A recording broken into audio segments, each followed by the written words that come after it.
धीरे धीरे परिंदे के पास आ रहा है।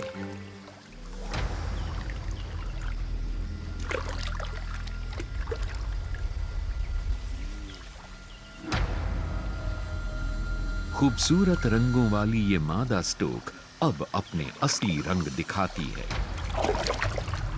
ये सांप को भी मार सकती है।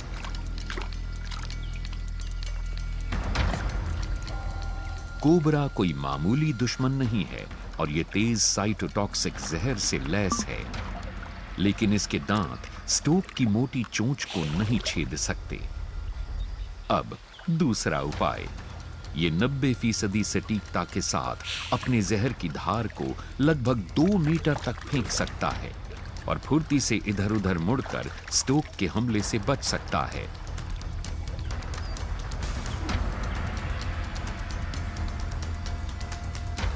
आज फैंग्स चोंच से बचने में कामयाब रहे। ज़ाम्बिया के पूर्वी इलाके में बुसैंगा स्वॉम्प्स हैं। बारिश के मौसम में ये पूरी तरह डूबे हुए हैं।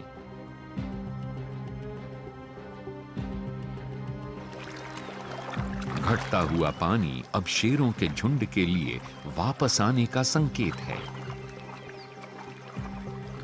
ये बुसांगा प्लेन्स के दलदली इलाके के शेर हैं। यहां पंजे शायद ही कभी सूखे रहते हैं।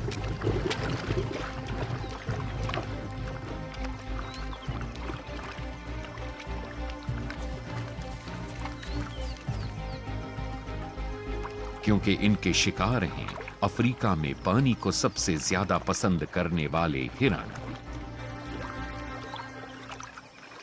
कूकू और ब्लैक लेचवे एंटीलोप गहरे दलदली इलाकों में जमा होकर शेरों से बचे रहने की कोशिश करते हैं।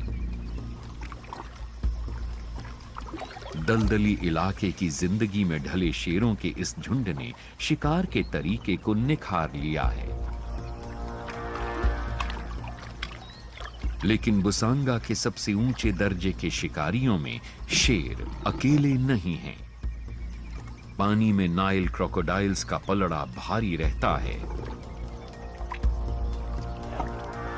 हर कदम के साथ शेर इस पुराने योद्धा के अखाड़े में उतरता जा रहा है।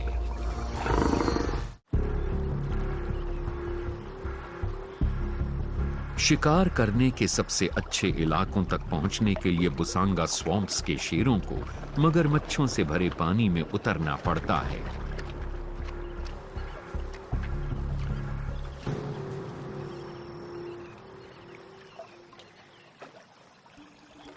ये शेरनी अपने इनाम ब्लैक लेचवे तक पहुंचने के लिए जान जोखिम में डाल रही है। पानी में घुसकर ये दबे पांव आगे बढ़ रही है।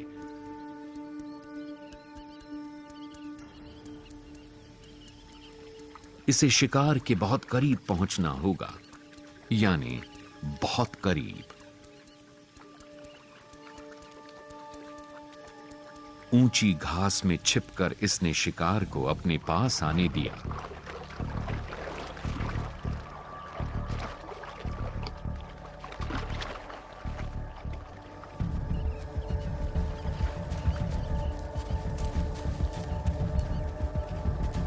और फिर बहुत तेज रफ्तार से खदेड़कर इसने इसे दबोच लिया।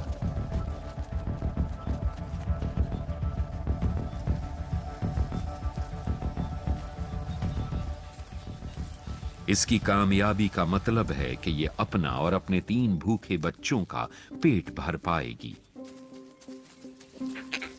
पानी की ये दुनिया इन बच्चों के लिए नई है, लेकिन जल्दी ही ये भी दलदलों के उस्ताद बन जाएंगे।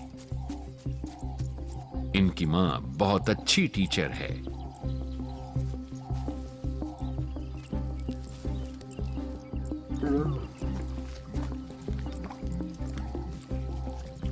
शेर के बच्चों को पालने की लगभग सारी जिम्मेदारी शेरनियां ही उठाती हैं।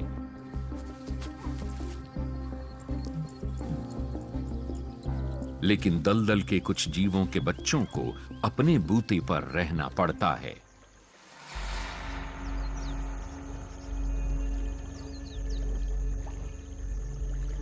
बारिश का मौसम शुरू होते ही अफ्रीका के बड़े बड़े मेंढकों यानी जायंट बुल फ्रॉग्स में फुर्ती आ जाती है। महज 50 मिलीमीटर बारिश से इनकी गतिविधियां तेज हो जाती हैं। ये प्रजनन का मौसम है और सब लड़ने के लिए एक दूसरे को ललकार रहे हैं। 1.5 किलो तक वजन वाले पहलवान अपने आकार और अपनी तेज आवाज से मादाओं को आकर्षित करते हैं। जब गाने के मुकाबले से तय नहीं होता कि कौन सा नर बेहतर है, तो सीधी लड़ाई होती है, वो भी कीचड़ में।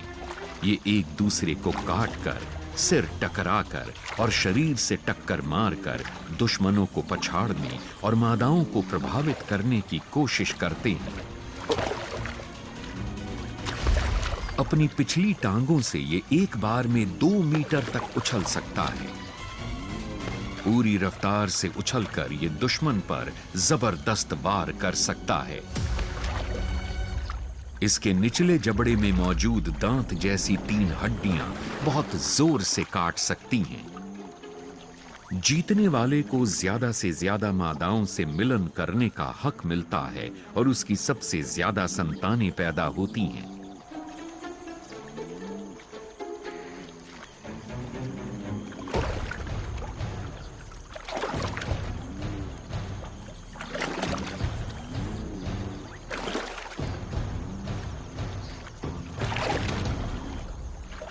इन्हें दूसरे नर की मादाएं हथियाने से भी परहेज नहीं।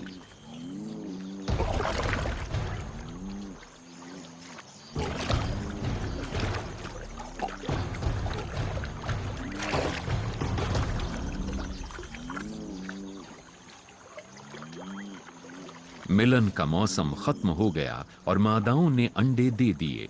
टैडपोल्स को नन्हे मेंढकों की शक्ल हासिल करने में महज 30 दिन लगते हैं। टैडपोल्स ज्यादातर एल्गी खाकर जिंदा रहते हैं, लेकिन रूप बदलने के साथ साथ उनकी खुराक भी बदलती है। अब मामला खतरनाक हो सकता है। ये बड़े होने की होड़ में हैं और इस मुकाबले वाले माहौल में ये हर मुमकिन तरीका अपनाएंगे। ये एम्फिबियंस पकड़ में आने वाली हर चीज को खा लेते हैं, मक्खी से लेकर छोटे चूजे तक।